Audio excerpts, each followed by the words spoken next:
Vamos a comenzar con esta nueva serie. La hemos titulado ¿Cómo saber que tienes vida eterna?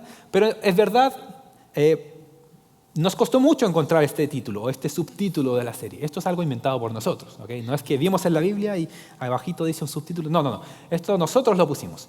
Pero es difícil ponerle un subtítulo a Primera de Juan porque trae mucha información, tiene mucho contenido. Entonces, probablemente este subtítulo puede ser el que apunte más, engloba más lo que quiere decir Juan, pero probablemente hay muchos otros temas que podríamos haber puesto, como andar en la luz, ¿cierto? Como estar firmes ante las herejías del mundo, etcétera, ¿no? Entonces, pero hemos escogido este nombre de la serie porque Juan justamente va a hacer eso. Va a presentar el Evangelio de una manera tan clara para examinar nuestros corazones y decir, ¿realmente soy creyente? ¿O realmente estoy viviendo una vida religiosa? ¿O realmente estoy siendo engañado por las herejías de este mundo? Así que para poder entender si es que tenemos vida eterna, tenemos que leer con un corazón abierto esta carta de Primera de Juan. Y como dije, esta carta es de mucha importancia para todo creyente y por eso nosotros vamos a pasar todo este semestre, de aquí hasta diciembre, estudiando Primera de Juan. Y si usted le encanta estudiar, venga también a las comunidades bíblicas, porque en las comunidades bíblicas también lo estamos estudiando. Así que se va completo el día de hoy con la información saturado para llegar a su casa y seguir estudiando más esta carta. Cada vez entonces que iniciamos nosotros una carta, lo que nosotros como buenos estudiosos de las Escrituras tenemos que hacer, como con cualquier otro libro, nosotros tenemos que hacer ciertas preguntas al texto. Como por ejemplo, ¿quién es el autor? ¿A quién le está escribiendo? ¿En qué año lo escribió? ¿Cuál es el tema que está escribiendo o por qué lo está haciendo? ¿Qué es lo que estaba ocurriendo en la época en cuando el autor escribió esto? Y por eso, antes de iniciar entonces, vamos a pasar unos minutos respondiendo a algunas de estas preguntas. El autor de esta carta, como bien lleva el nombre de esta epístola, el autor es Juan, por supuesto. El hijo de Zebedeo. ¿Quién era Juan? Era un discípulo de Jesús. El discípulo amado, como él mismo pone en Juan capítulo 21, 20. Esto suena un poquito pretencioso, ¿no? Yo era el mismo discípulo amado. Pero así era, así lo veían también los discípulos. Era el discípulo amado por Jesús. Este Juan es el autor no solamente de Primera de Juan, sino también de Segunda de Juan, Tercera de Juan, el Evangelio de Juan y Apocalipsis. Todos estos libros fueron escritos por el mismo autor, que es este discípulo Juan, el hijo de Zebedeo. Este Juan escribió esta carta antes del año 90 después de Cristo y esto nos pone en una perspectiva en cuanto a la línea de tiempo. Si Jesús estuvo de aquí, digamos que en el año 33, que es más o menos que se calcula que él murió, ¿cierto? Luego de eso sus discípulos, ahora apóstoles, escribieron cartas. Y Juan lo hizo un poquito antes del año 90 después de Cristo. Dentro del primer siglo todavía, pero ya Jesús, por supuesto, ya no estaba y ahora Juan tiene que tomar el liderazgo como Jesús lo dio a sus discípulos para que ahora ellos sean los que vayan y enseñen las verdades a las iglesias. Y Juan escribe esta carta desde Éfeso, que fue el lugar donde él estuvo pastoreando, donde él estuvo liderando por muchos años en este lugar. Así que probablemente todas sus cartas él escribió desde este lugar para estas personas. Los destinatarios, aquellas que recibieron esta carta de manera, digamos, fresca de Juan, fue un grupo de hermanos que Juan conocía bien. Esto lo vemos por el contexto de lo que Juan escribe, pero en su mayoría los receptores de esta carta, de esta epístola, no eran judíos en su mayoría, sino que eran gentiles, o sea, aquellos que no nacieron del linaje de Israel, ¿cierto?, de Abraham, sino que llegaron a conocer el Evangelio y llegaron a entender que Jesucristo era el Cristo. Estos eran los gentiles. Y esto lo sabemos porque Juan tiene muy pocas referencias en su epístola al Antiguo Testamento. Pero normalmente cuando ellos hacían muchas referencias al Antiguo Testamento es porque su audiencia era judía, porque entendían el Antiguo Testamento, porque crecían con eso. Pero un gentil probablemente no lo entendía a cabalidad o de la misma intensidad que un judío. Así que por eso podemos decir que Juan le está escribiendo en su gran parte a gentiles, a personas que han sido, digamos, injertado, como bien lo dice también el Nuevo Testamento, al Evangelio. Pero lo que sí sabemos, por lo que leemos en los primeros versículos, es que este grupo de hermanos era un grupo de hermanos que ya tenía años en el Evangelio. En primer lugar, Juan ya los conocía muy bien, porque los trata tiene un trato muy, muy personal. Le dice hijitos míos, le dice amados míos, es un tono muy, muy pastoral. Pero no eran recién convertidos, eran creyentes ya de años. En varias ocasiones Juan hace mención de eso en su carta. Pero eran grupos de hermanos que estaban siendo atacados también por falsas doctrinas, por herejías o por filosofías humanas que se habían levantado en el primer siglo y que estaban atacando o poniendo en duda que Jesús realmente vino, que Jesús era el Cristo, que Jesús realmente se encarnó. Así que esta epístola contiene temas que atacan directamente estas enseñanzas o estas falsas enseñanzas, pero también tiene muchos otros temas que son muy importantes, muy importantes para los receptores de esta carta, pero también para nosotros el día de hoy. Y vamos a tratar de aplicar lo más posible los textos que tenemos el día de hoy, que vamos a estudiar en esta serie, lo más cercano a la realidad de ellos, pero también aplicándolos a nuestra propia realidad.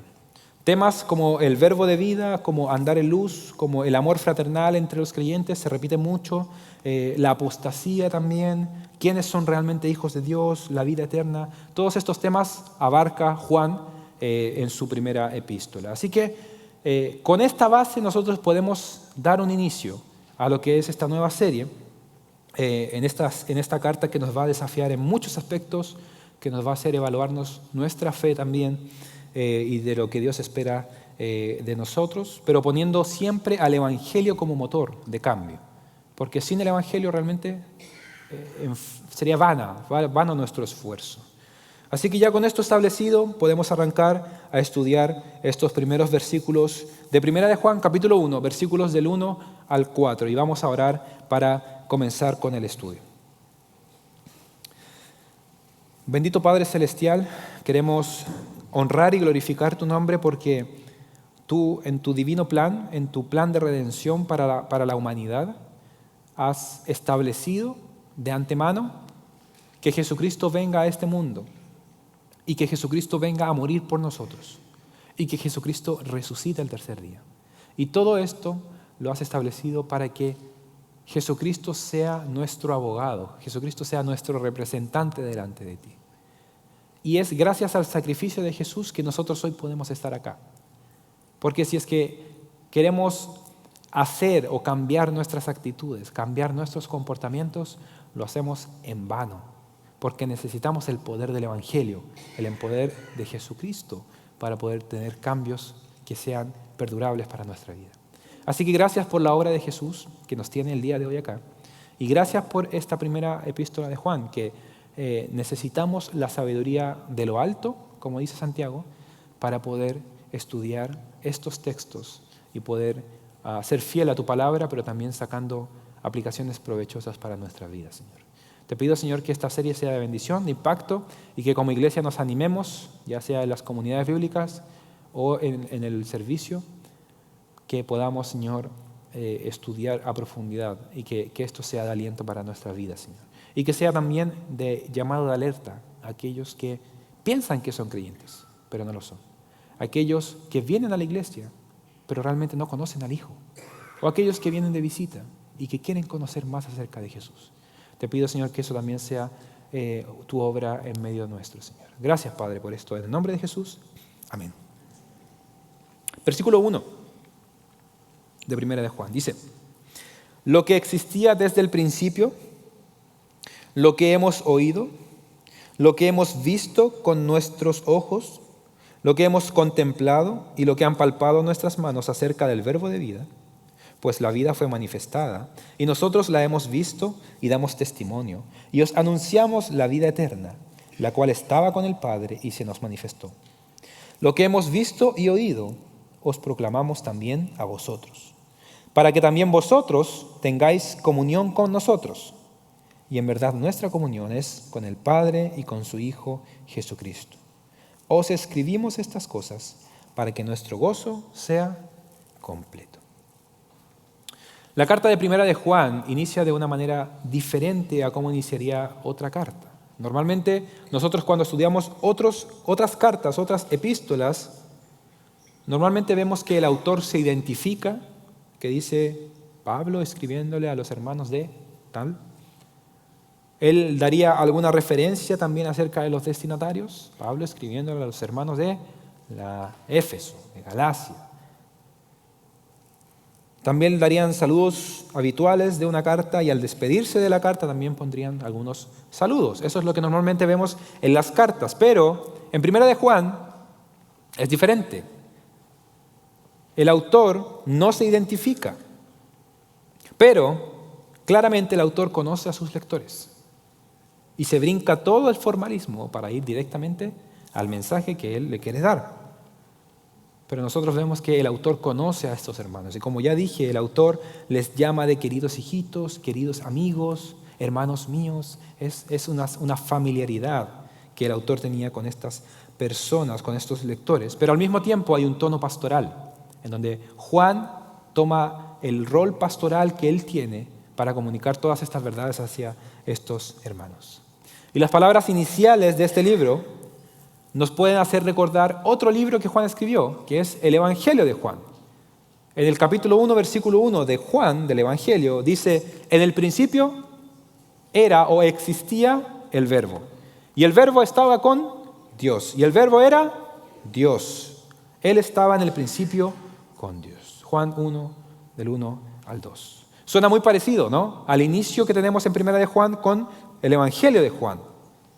Pero hay una diferencia que Juan quiere enfatizar en este primer versículo en comparación a su Evangelio, y es que hay un mensaje el cual ha sido revelado desde el principio, y ese mensaje tiene como base la venida de Jesucristo. A diferencia del Evangelio, que Juan habla directamente de Cristo como aquel que existía con Dios, en su primera epístola, Juan lo que hace es hablar acerca de este mensaje que viene desde el inicio. Lo que existía desde el principio, dice Juan. Y vamos a ver entonces el primer punto, para que ustedes puedan estar llenando sus hojas, sus boletines, la revelación inicial del Verbo. Y cuando digo inicial me refiero al inicio, la revelación desde el inicio del Verbo. Juan dice lo que existía desde el principio.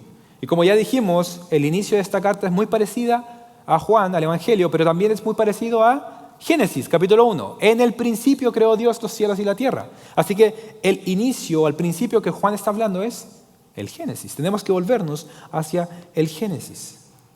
Pero como dije, las palabras de Juan son diferentes. Él dice lo que existía desde el principio. Juan no está diciendo el que existía desde el principio. Si lo hubiese dicho de esa manera, sabíamos que se refiere a Jesucristo, quien existe desde el principio.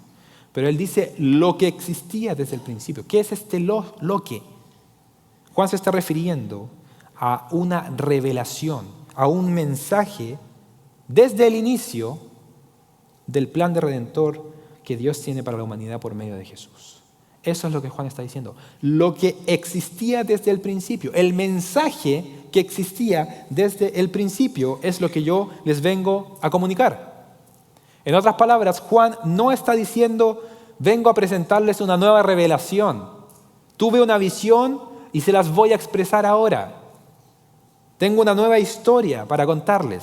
No, Juan lo que está diciendo es, afirmo lo que existe desde el principio, que es un mensaje que trasciende los tiempos y el cual yo ahora se los estoy comunicando a ustedes. Así que Juan simplemente narra algo que ya viene desde el Antiguo Testamento. Él no se está inventando una nueva historia. El teólogo Charles Dodd dice lo siguiente: Juan no está introduciendo ninguna innovación o modificación, sino proclamando el contenido invariable, original del Evangelio contra las nuevas formas de doctrina. Eso es lo único que está haciendo Juan.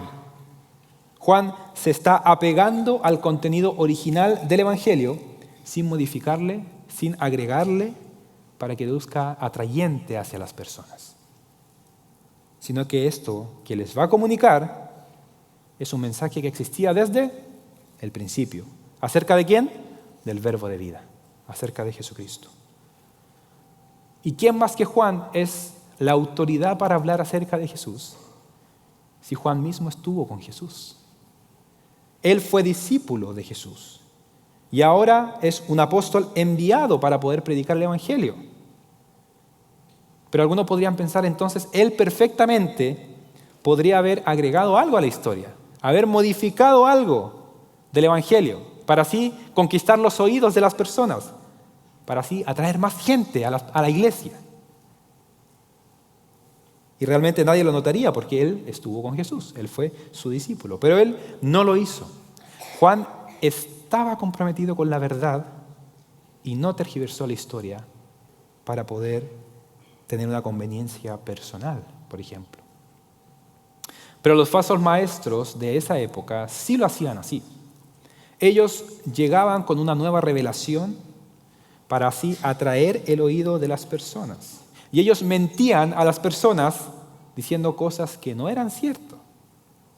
Por ejemplo, ellos decían que estaban en comunión con Dios y Juan les dice, pero andan en tinieblas. Decían que no tenían pecado, pero se engañaban a ellos mismos. Decían que no habían pecado, pero al decir eso hacían a Dios mentiroso. Todas estas declaraciones que Juan responde unos versículos más adelante son respuestas que él hace a la tergiversación, a la desviación doctrinal que estos falsos maestros estaban llevando a las personas del primer siglo. Pero Juan no hizo eso. Él declaró el evangelio puro, el cual le había sido entregado, sin modificaciones, sin alteraciones. Sin intentar parecer innovador o carismático, o sin importar que lo llamasen retrógrado o de la vieja escuela, ¿cierto? Juan estaba comprometido con la verdad y esa era la verdad que él quería comunicar a las personas. Porque esto era lo que existía desde el principio. Y pareciera ser que este peligro que Juan ve en este grupo de hermanos, el cual quieres advertir, parece que estas enseñanzas de estos falsos maestros no son muy diferentes a la realidad que existe en el siglo XXI, con varias iglesias y varios púlpitos. El evangelio puro, aquel evangelio que ha existido desde el principio, parece que ya quedó en el pasado. Parece que ya no es necesario predicarlo. O parece que hay que agregar más cosas para que podamos ser atrayentes hacia el mundo y que puedan entender el evangelio. Para poder atraer gente a la iglesia y para poder entretener a las personas dentro de la iglesia. El evangelio ya no es suficiente. Así que tenemos que agregarle algo más. O a veces le quitamos algo más.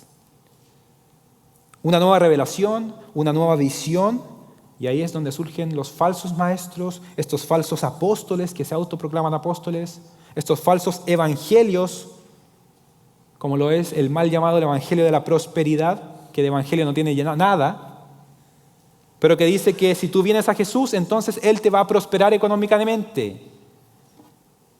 Así que tienes que dar a la iglesia en proporción a cuánto tú quieres recibir de vuelta. Y si es que tú no lo haces, entonces no tienes fe. De esa manera manipulan a las personas. O hay otro movimiento, el reclámalo y recíbelo, que dice que tu palabra, que tu voz tiene poder. Entonces tú tienes que reclamarle las cosas a Dios y Dios tiene que responderte. Finalmente hacemos a Dios servidor de nosotros y nosotros somos los que tenemos la autoridad sobre ese Dios, ¿no? Todas estas mentiras son creadas por estos falsos maestros que quieren agregarle a la cruz de Cristo para que las personas puedan llegar a su iglesia. Y lamentablemente lo están haciendo. Vemos a miles y miles de personas engañadas por estos falsos evangelios, por estos falsos maestros. Estas personas que juegan con sus situaciones, que juegan con sus sentimientos, con sus emociones, para poder manipularlas. Y la iglesia tiene que estar parado firme en defender la verdad del Evangelio. Porque si no estamos firmes como iglesia, doctrinalmente hablando, estos pseudopastores van a seguir robando el dinero de las personas, engañando a las personas e incluso enviando gente al infierno pensando que son creyentes porque dieron una ofrenda.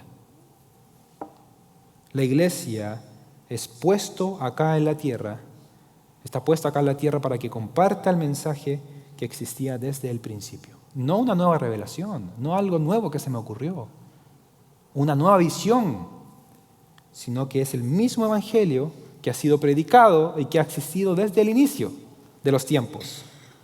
Y si es que la iglesia no hace esto, entonces hemos perdido nuestra visión y nuestra misión como congregación. Y mi labor acá como predicador no es pararme a inventar nueva revelación, nuevas historias, o ser chistoso para poder ser más atrayente a las personas, o ser más carismático para que la iglesia se llene. Mi labor es uno, y es comunicar el mensaje que ha existido desde el inicio. Y este es el mensaje del plan de redención de Jesucristo. Mi labor es el mismo que Dios le pidió que Jeremías comunicara al pueblo. Jeremías 6:16. Así dice el Señor: paraos en los caminos y mirad, y preguntad por los senderos antiguos, ¿cuál es el buen camino? Y andad por él, y hallaréis descanso para vuestras almas. ¿Y qué fue lo que dijo el pueblo? No andaremos en él. Así de duro es el corazón del ser humano. Pero nuestro llamado es volver a la senda antigua, de la cual nos hemos desviado.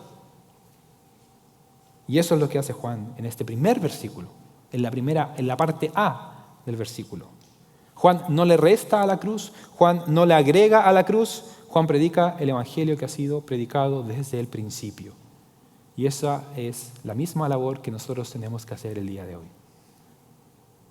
Él lo hace de esta manera para estos hermanos y lo hace con toda la autoridad porque Él ha degustado con todos sus sentidos de esta verdad. Y eso es por una razón. Es porque el Verbo decidió manifestarse en medio de nosotros. Y eso es lo que va a decir Juan en la continuación del versículo 1 y versículo 2. La manifestación del Verbo. Leamos. Dice, lo que existía desde el principio, ese mensaje, lo que hemos oído, lo que hemos visto con nuestros ojos, lo que hemos contemplado y lo que han palpado nuestras manos acerca del Verbo de vida, pues, ¿qué pasó? La vida fue manifestada y nosotros, los discípulos, la hemos visto y damos testimonio y os anunciamos la vida eterna, la cual estaba con el Padre y se nos manifestó. Juan dice que esto lo ha oído, que lo ha visto con sus propios ojos, que lo ha contemplado e incluso lo ha llegado a palpar. O sea, todos los sentidos, no todos, pero la mayoría, 3 de ellos, Juan tiene y los discípulos fueron expuestos ante la revelación de este Verbo de vida. ¿Quién es? Jesucristo. Juan oyó en primer lugar y él personalmente escuchó las palabras de Jesús de los mismos labios de Jesús. Juan no escuchó desde un tercero, es que me dijeron que Jesús decía esto. No, él escuchó directamente del Mesías, de Jesucristo. Él aprendió directamente de él. Él fue uno de los discípulos que estuvo desde su bautismo hasta su ascensión. En todo ese tiempo, Juan estuvo con él, compartió con él, recibió instrucción de parte de él y fue discipulado directamente de él. Así que Juan escuchó las enseñanzas de este Verbo de vida. Pero también, no solamente lo escuchó, sino que lo vio con sus propios ojos. Y algunos dicen ver para creer. Bueno, Juan lo vio. Los discípulos no solamente oyeron sus palabras o una voz interna que les dijo en su interior, ¿cierto? En un momento de locura, en un momento de trance, como algunos han dicho, ¿no? Y estas son las cosas que tienen que hacer, y eso fue lo que hicieron. No solamente lo escucharon, sino que ellos también lo vieron con sus propios ojos. Y al verle se quedaron atónitos contemplándolo. En la clase de la comunidad bíblica pregunté cuál es la diferencia entre ver y contemplar. Nosotros vemos un carro pasar, pero lo contemplamos cuando nos quedamos parados mirándolo y viendo cada parte del carro, viendo el motor, viendo todas las puertas, los asientos. De esa manera contemplamos algo. Los discípulos no solamente vieron a Jesús, también lo contemplaron. Se quedaron maravillados viendo a este Mesías. No solamente lo oyeron, no solamente le vieron, sino que también le palparon. Y aquí la idea en el griego es la misma palabra que se usa para un ciego que va caminando, o para alguien, no sé si ustedes han entrado en un cuarto oscuro y no ven nada y empiezan a palpar, ¿cierto? A tantear el terreno para encontrar algo, una botella o algo. Ese es el mismo significado de esta palabra. Ellos palparon porque ellos estaban ciegos espiritualmente y ellos contemplaron al Verbo de vida. Y esto trae memoria de cuando Jesús se apareció luego de su muerte y su resurrección en el aposento alto ante sus 11 discípulos ahora, y Él le dice: tóquenme para que comprueben que yo soy su maestro. Y había uno que no estaba, ¿no? El Tomasito. ¿Y qué pasó con él? Se le apareció.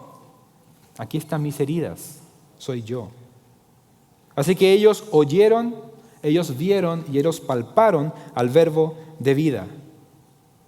Y eso solamente fue porque el Verbo de vida decidió manifestarse en la persona de Jesucristo y habitar en medio nuestro. Y esto era algo que estaba siendo puesto en duda por los falsos maestros. Cuando Juan presenta estos argumentos, él lo que está haciendo es un ataque directo a pensamientos filosóficos que estaban en el primer siglo, que era el gnosticismo. El gnosticismo exaltaba el conocimiento. Ellos adoraban encontrar una nueva doctrina, la cual querían estudiar más y querían ser los únicos en tenerla. Y por medio de esta influencia, ellos llegaron a malinterpretar las Escrituras. Principalmente los gnósticos decían que la materia o el cuerpo era pecado, pecaminoso, era malo, pero que el espíritu era puro, era santo. Y bajo este pensamiento, entonces, la encarnación de Jesucristo era inaceptable. ¿Cómo era posible que el Hijo de Dios haya venido en forma de un humano? Porque la materia es pecaminosa o es malo. Así que muchos de estos gnósticos, para tratar de encontrar alguna solución, ellos se adhirieron a otra corriente filosófica que era el docetismo. Y el docetismo decía que Jesús y Cristo eran dos cosas diferentes. Jesús fue el cuerpo humano que el Cristo divino utilizó para poder estar aquí en la tierra, pero nunca se mezclaron. Y de esa manera entonces solucionaban el problema de el cuerpo y el alma. Pero Juan, con esta enseñanza, está contradiciendo estos errores. ¿Por qué? Porque él fue testigo de primera mano de que el Hijo de Dios sí se encarnó. Y por eso él escribe en Juan 1:14, el Verbo se hizo carne. ¿Y qué pasó? Habitó entre nosotros. La palabra ahí en el original es, hizo su tabernáculo en medio de nosotros. Y vimos su gloria, gloria como del unigénito del Padre, lleno de gracia y de verdad. Este es el núcleo de la enseñanza de los apóstoles y sobre ese fundamento nosotros hoy como iglesia estamos parados, estamos edificados. La encarnación de Jesucristo es algo fundamental para el creyente. Sin eso nosotros no tenemos evangelio. Sin la encarnación estaríamos siguiendo la locura de un par de personas que dijeron ver algo, pero no tendríamos ninguna certeza o esperanza sobre la vida más allá, sobre el pecado, sobre la vida futura. Pero lo cierto es que Cristo realmente se encarnó. Él vino a la tierra a morar en medio nuestro y Él lo hizo para poder ser nuestro representante delante de Dios al cargar con nuestros pecados. Hebreos 2:17 dice, por tanto, tenía que ser hecho semejante a sus hermanos en todo. ¿Por qué? A fin de que llegara a ser un misericordioso y fiel sumo sacerdote en las cosas que a Dios atañen para hacer propiciación por los pecados del pueblo. Así que el verbo de vida se haya encarnado en Jesucristo nos da a nosotros esperanza y nos da la solución al problema del pecado. Porque Él cargó con los pecados en la cruz. Él fue nuestro representante. Él fue nuestro abogado. Él fue nuestro sumo sacerdote. Muchas personas dicen que nuestro cristianismo es algo ilógico. Dicen que no tienen fundamentos ni nada histórico que pueda respaldarlo. Pero aquí hay alguien que escribió, que estuvo con Cristo y que registró lo que Él hizo acá en la tierra. Así que nuestra fe, como le diría el pastor Tim Keller, nuestra fe es una fe lógica. Es una fe histórica y es una fe con fundamentos sólidos. Cristo realmente se encarnó, Cristo vino a este mundo, Cristo vivió la vida perfecta que nosotros no podríamos haber vivido. Cristo murió en la cruz y Cristo resucitó al tercer día y todo eso por amor a nosotros.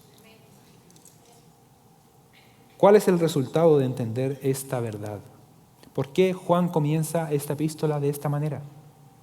Juan presenta dos resultados o consecuencias de entender esta verdad. En primer lugar, que tuvieran comunión los unos con los otros. Y en segundo lugar, que su gozo sea completo. Versículo 3 y versículo 4.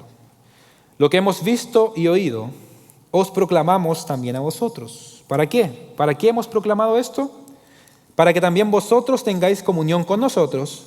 Y en verdad, nuestra comunión es con el Padre y con su Hijo Jesucristo. Os escribimos estas cosas para que nuestro gozo sea completo. La comunión y gozo en el Verbo.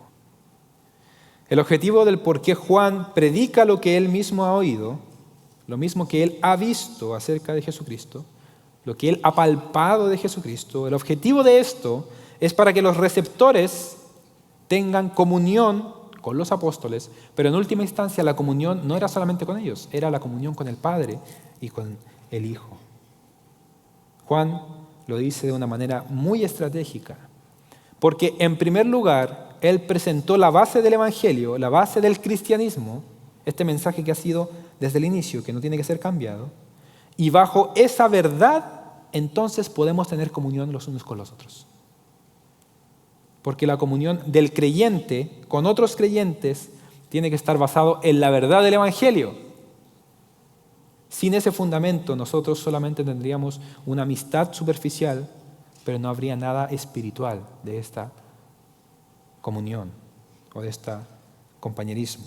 John Stott dice lo siguiente. Fíjense, no podemos conformarnos con una evangelización que no conduzca a la incorporación de los conversos a la iglesia, ni con una vida eclesiástica cuyo principio de cohesión es una camaradería social superficial en lugar de una comunión espiritual con el Padre y con su Hijo Jesucristo.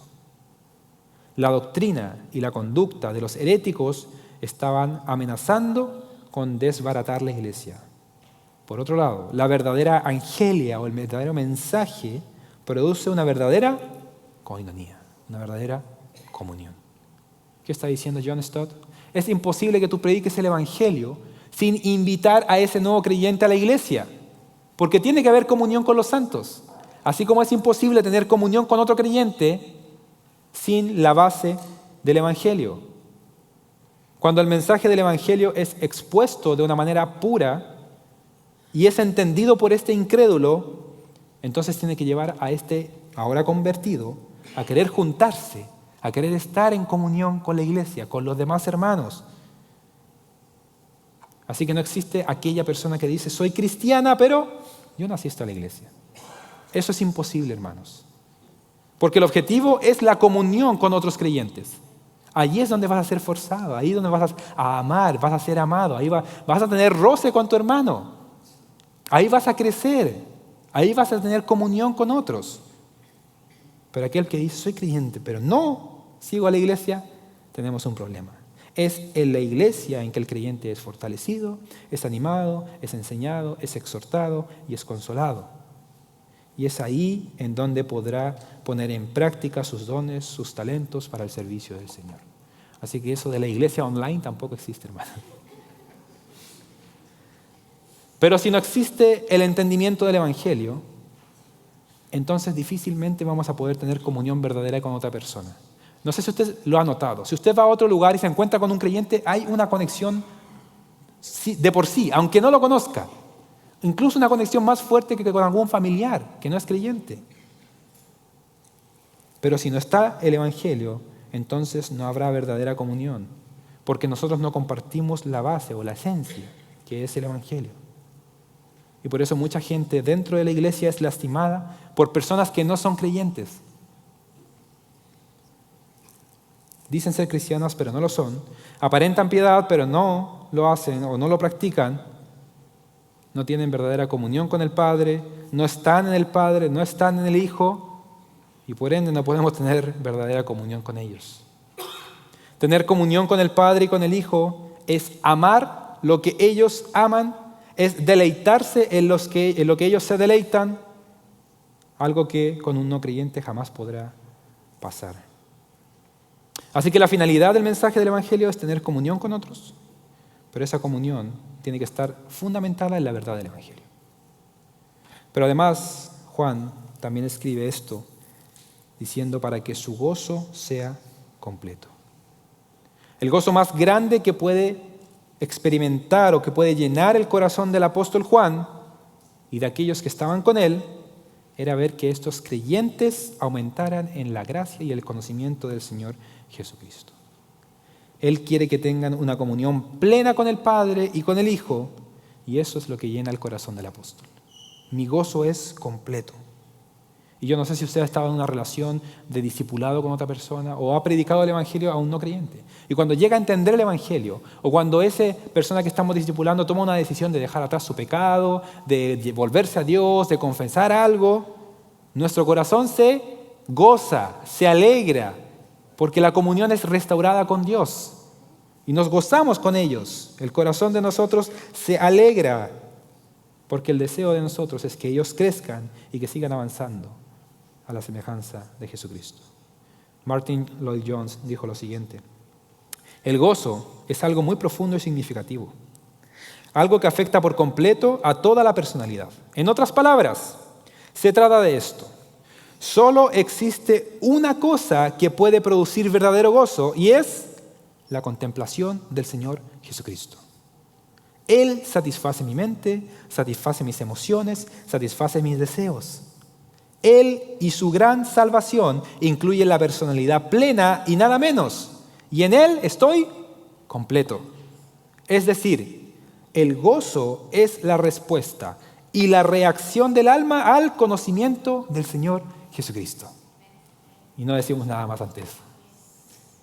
El verdadero gozo no lo encontramos en nuestras relaciones, en nuestro matrimonio, en nuestros hijos, en nuestra carrera, en nuestro dinero, en nuestro trabajo. El verdadero gozo está en conocer a Jesucristo.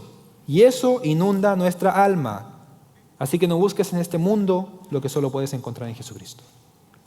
El gozo completo y definitivo está en la persona de Jesucristo.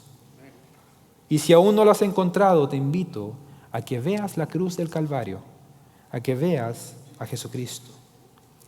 Pero si eres creyente y has perdido el gozo de tu salvación, yo te invito a que veas a Jesucristo, porque es la misma solución. Las presiones de este mundo nos pueden inundar y perdemos de vista a Jesucristo. Así que la solución para un no creyente como para un creyente es mirar a Jesucristo. Y eso va a traer gozo a nuestras vidas. Juan quería que sus lectores experimentaran el gozo que viene de comprender la realidad de Cristo, la verdadera salvación, el verdadero evangelio, la verdadera comunión que cada cristiano puede tener con Dios y con el Hijo. Y ese es el mismo llamado que el Señor nos hace a cada uno de nosotros. Hermanos, el verbo de vida ha venido y su nombre es Jesucristo. Y el día de hoy nos ofrece verdadera comunión unos con otros y con Él, y un verdadero gozo al conocer más a Cristo. Oremos. Bendito Padre Celestial, gracias por este tiempo. Gracias por tu palabra y gracias porque podemos iniciar esta nueva serie en donde queremos ser maravillados con el verdadero evangelio de Jesucristo. Que estas verdades penetren nuestro corazón y nuestra alma y nos hagan exaltar más a nuestro Salvador. En el nombre de Jesús. Amén.